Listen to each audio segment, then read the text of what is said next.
بسم اللہ الرحمن الرحیم۔ ناظرین اکرام، السلام علیکم ورحمۃ اللہ وبرکاتہ۔ کافی عرصے سے اس چیز کا مشاہدہ کیا جا رہا ہے کہ گھروں میں اور مسجدوں میں کرسیوں پر نماز پڑھنے والوں کی تعداد میں اضافہ ہو رہا ہے، اور بغیر تحقیق کے، بغیر سمجھنے کے، پوچھنے کے لوگ اور گھروں میں مائیں بہنیں بیٹیاں آرام سے تن آسانی کے لیے کرسی پر بیٹھ کر نماز پڑھنا شروع کر دیتی ہیں، حالانکہ نماز کے لیے قیام کرنا فرض ہے۔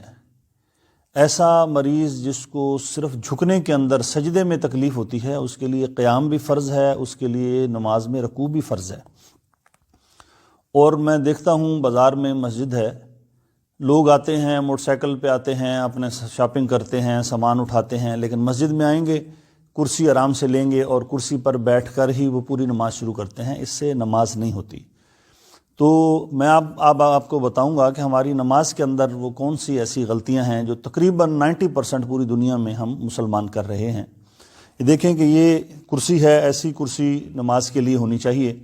عام گھروں میں بعض دفعہ وہ فکس بنی ہوئی کرسیاں ہیں جس کے آگے وہ سجدہ کرنے کے بھی ٹیک لگائی ہوئی ہے، اور بعض دفعہ وہ اونچی بھی ہوتی ہے، تو لوگ پھر اسی کے اوپر سجدہ کر رہے ہوتے ہیں۔ ایسا نہیں ہونا چاہیے کہ انسان میں جتنا جھکنے کی اس کے اندر استطاعت ہے اس کو اتنا جھکنا چاہیے۔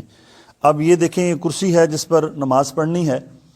اب میں قیام کی مجھ میں طاقت ہے تو میں اپنی نماز جو ہے وہ قیام کی حالت میں شروع کروں گا، اور اسی طریقے سے پھر رکوع کرنے میں بھی مجھے آسانی ہے تو میں رکوع بھی نماز کے اندر ایسے ہی کروں گا۔ اب سجدے کی تکلیف ہے تو میں کرسی پر بیٹھ کر جو ہے وہ اپنا سجدہ کروں گا۔ اور اس سجدے کے لیے آپ نے دیکھا ہوگا کہ لوگ جو کرسیوں پر نماز پڑھتے ہیں ان کے اندر جو بڑی غلطی یہ ہے کہ وہ نماز کرسی پر شروع کر کے رکوع کے اندر وہ اتنا جھکتے ہیں، اور پھر سجدے میں جانے کے لیے آپ نے دیکھا ہوگا 90% یا 95% لوگ ایسے سجدہ کرتے ہیں۔ یہ بالکل غلط بات ہے، پتہ نہیں کہاں سے لوگوں نے لے لی ہے۔ ایسے سجدہ نہیں کرنا۔ وہ میرے بزرگ اور مائیں بہنیں بیٹیاں جن کو رکوع اور سجود میں شرعاً واقعی اتنی تکلیف ہے کہ نہ وہ کھڑی ہو سکتی ہیں نہ وہ بیٹھ سکتی ہیں، ان کے لیے یہ ہے کہ جب وہ نماز پڑھ رہی ہیں یا وہ حضرات جو نماز پڑھ رہے ہیں رکوع میں وہ اتنا جھکیں گے، سمیع اللہ لمن حمیدہ کر کے۔ اب سجدے میں ہاتھ باہر نہیں نکالنے بلکہ سجدے میں زیادہ جھکنا ہے، جتنا وہ آسانی کے ساتھ وہ جھک سکتے ہیں اس کے لیے جھکنا ہے۔ تو یہ طریقہ بالکل غلط ہے کہ جو لوگ رکوع میں تو اتنا جھکتے ہیں اور سجدے میں ہر کوئی اپنا ہاتھ باہر نکالتا ہے۔ یہ غلطی ذہن میں رکھیں کہ سجدے میں باہر ہاتھ نکالنا کوئی جائز نہیں ہے اور کوئی ضروری نہیں ہے، نہ یہ کوئی دین کا مسئلہ ہے۔ ہر کوئی زیادہ ہاتھ نکال رہا ہے، کوئی تھوڑا ہاتھ نکال رہا ہے۔ سجدے میں آپ کے ہاتھ ادھر ہونے چاہیے۔